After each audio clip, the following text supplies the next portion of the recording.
students, good morning. How are you? I hope all are enjoying the science videos, and this is our revision chapter, that is heredity and evolution. And our main concept is, or we are dealing with the concept that is tracing evolutionary relationships. What is mean by evolution, and what are the evolution and classification?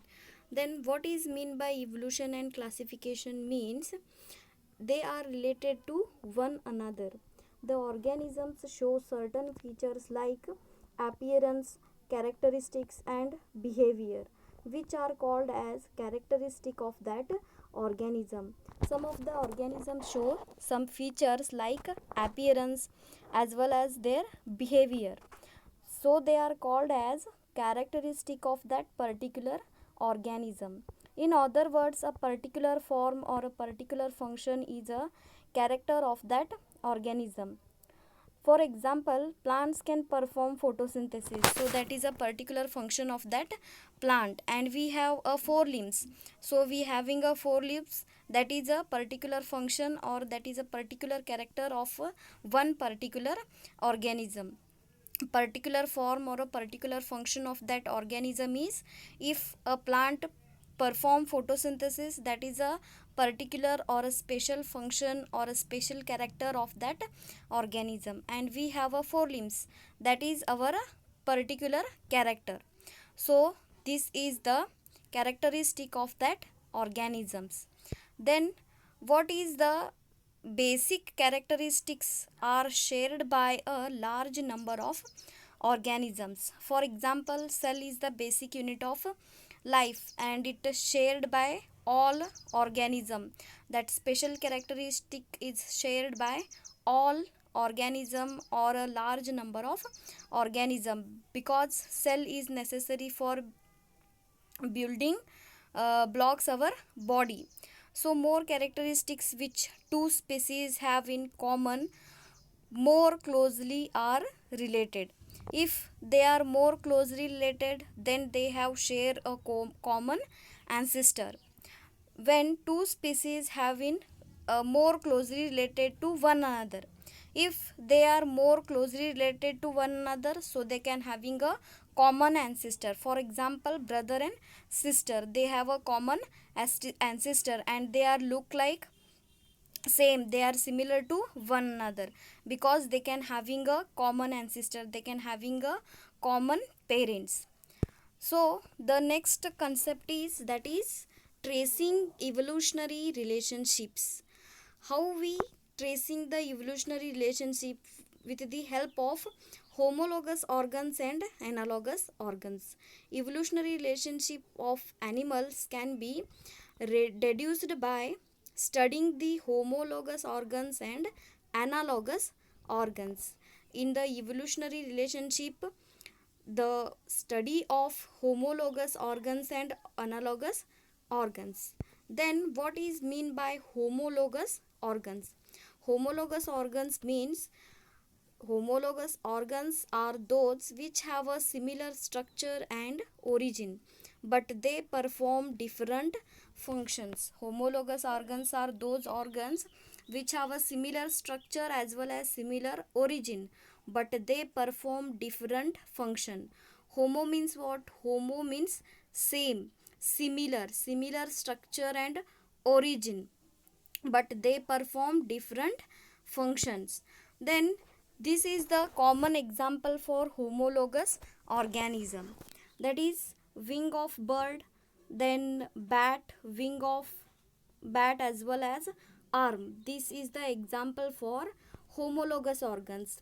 Forelimbs of frog, lizard, bird and human beings, these all are having a same structure as well as origin, but they perform different functions. They have same design of bones as well as they are originated from same origin, but they perform different function. The forelimbs of frog, lizard, bird and human beings have the same design of bones as well as they are originated from same origin, but they perform different function. The function of forelimb of frog is different, the function of forelimb of lizard is different, the wing of bird, that is nothing but the forelimb of that bird is very different. The function of that forelimb is different from the forelimb of the function human beings.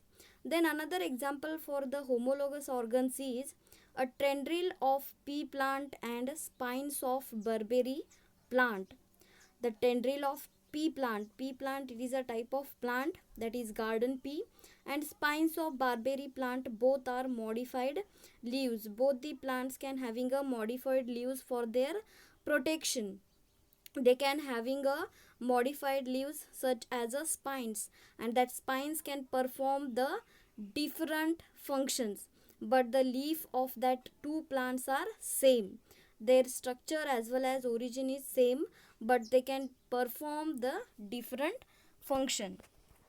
In pea plant, they can having a modified leaves as a tendril for their support, and in barberry plant they can having a modified leaves as a spines for their protection.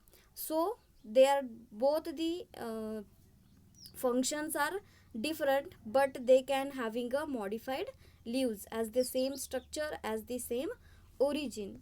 Then the next one is the next evolutionary relationship is analogous organs. Then what is mean by analogous organ? Analogous organs are those which have a similar functions but a different structure and origin too. All analogous organs are those which have a similar function. They perform a similar function, but uh, they are structure their structure is different and origin is also different. So this is the example for analogous organ, that is wing of insects and wing of bat. Then example, that is wing of bats, birds, and wings of insect. Wings are used for flying in birds, but structurally very different. Their structure and origin is different, but they perform same functions. That is wings of birds as well as bats and wings of insect are modified for flying purpose.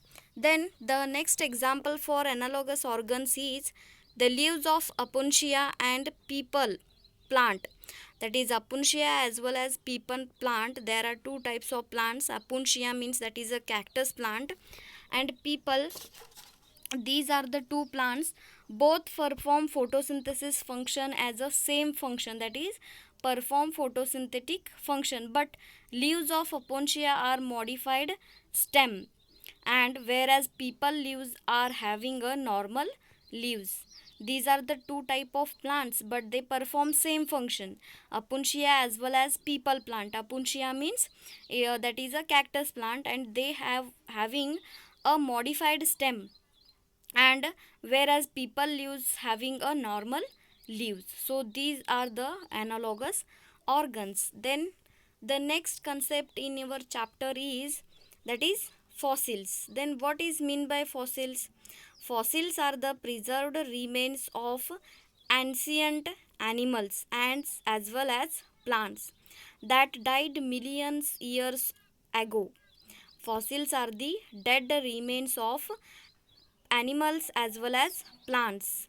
And another definition for the fossil is preserved remains of living organisms are called as fossils. The preserved remains of living organisms are called as fossils, and the fossils are help in understand the anatomy as well as physiology of fossilized organism.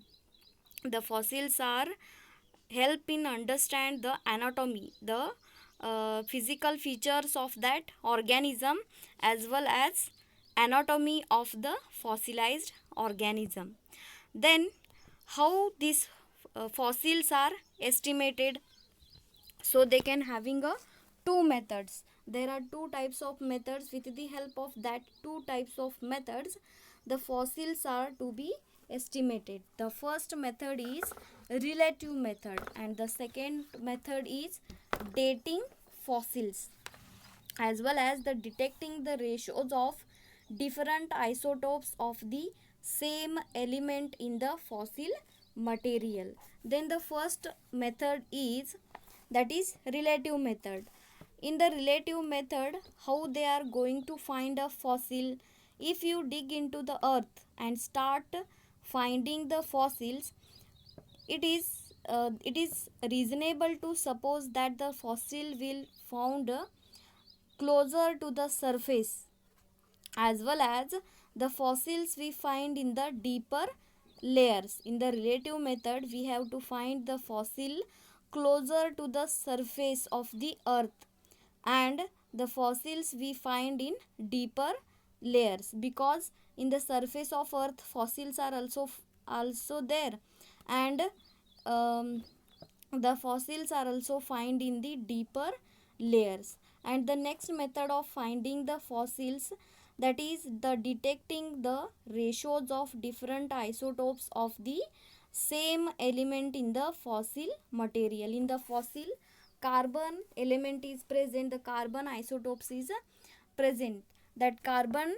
isotope is present in the same element in the fossil material. With the help of that carbon detecting method, we have to find the fossils.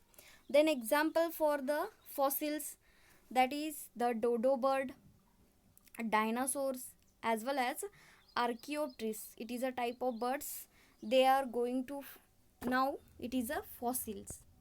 Then how these fossils are formed? What is the process of formation of fossils? When the organisms are died and they get buried in mud as well as soil and silt, the soft tissues which are present in the body of that organism get quickly leaving behind.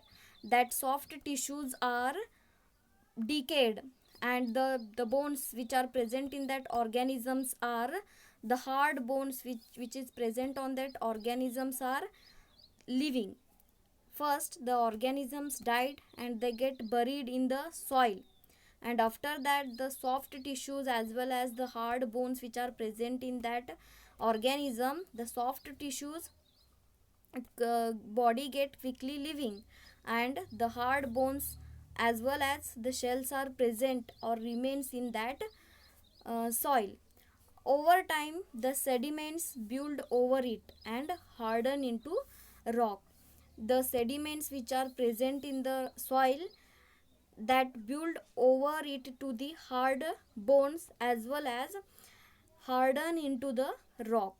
As the bones decay, minerals seep into replace the contents cell by cell, process called as petrification. When the bones are decayed, after that that decaying bones are replaced by minerals, and the mineral content is present in that soil, and it is formed a layer by layer. So this process is called as petrification. If bones are decayed completely, it leaves behind the cast of the animals. If that bones are decayed completely, and it leaves the cast of or that remains of that animal present in that soil, and we have to find that as a fossils. This is the process of formation of fossils. In the first step, organisms are died and they get buried in the soil as well as in mud. After that the soft tissues of the body get leaves. After that the behind the hard bones are as well as hard shells are present in the soil. Over time, or after some days, after some years, in that bones the sediments build over it and harden into rock.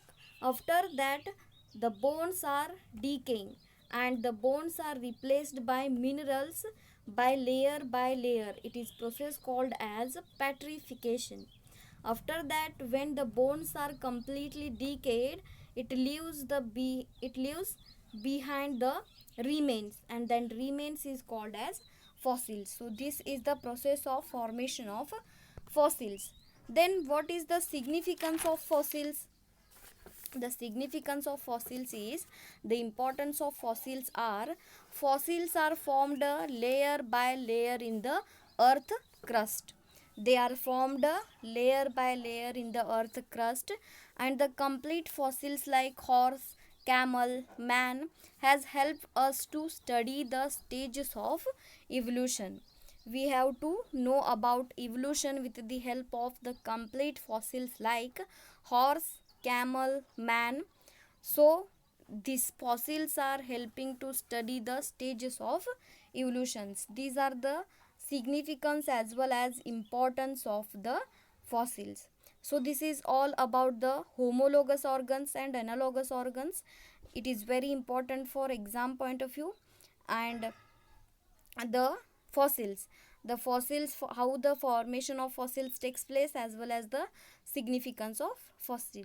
In the next class we have to deal with the next concept, that is evolution by stages, as well as human evolution, how human evolution takes place. So thank you and take care.